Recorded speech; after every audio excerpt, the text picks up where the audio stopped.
अहिल्यानगर महापालिकेला आता सीना नदीतील जलपर्णी आणि गाळ काढण्याच्या कामाची जाग आली आहे। नालेगाव येथील वारुळाचा मारुती रोड जवळील सीना नदीचे पात्र अडल्याने हे काम सुरू करण्यात आले आहे। उपअभियंत्यांनी दिलेल्या माहितीनुसार गेल्या 4 महिन्यांपासून नदी नाल्यांच्या साफसफाईचे काम सुरू आहे। मात्र यंदा पाऊस लवकर आल्याने काही काम अपूर्ण राहिल्याची कबुली अधिकाऱ्यांनी दिली आहे। गेल्या 4-5 दिवसांपासून सुरू असलेल्या जोरदार पावसामुळे महापालिकेच्या कामाची पोलखोल झाली आहे। उपनगर भागात 80% काम पूर्ण झाल्याचा दावा अधिकाऱ्यांनी केला आहे।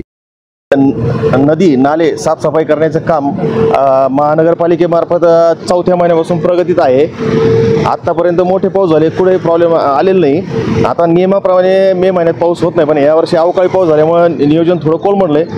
आमचं दरवर्षी नियोजन जे असतं की पहिल्यांदा उपनगरात हे नाले साफ करायचे आणि नंतर मेच्या एंडला नदी साफ करायची, त्यानुसार आपल्या नियोजनाप्रमाणे सगळं काम चालू होतं। परंतु सध्या अवकाळी पाऊस मोठ्या प्रमाणात झाल्यामुळं नदीला पहिल्यांदाच मे महिन्यात नदीला पाणी आलं आणि हे जे जलपर्णी दिसती ही सर्वसाधारणपणे बोलेगाव वगैरे त्या परिसरापासून इथपर्यंत वाहत येऊन हा जो पूल आहे वारुळाचा मारुती हा सीडीवर प्रकारातले आहे।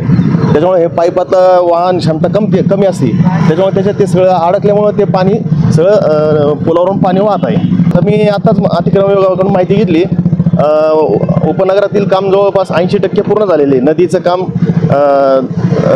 प्रगतीत आहे, ते साधारणतः एक 5 ते 6 दिवसात नदीचं देखील काम पूर्ण होईल।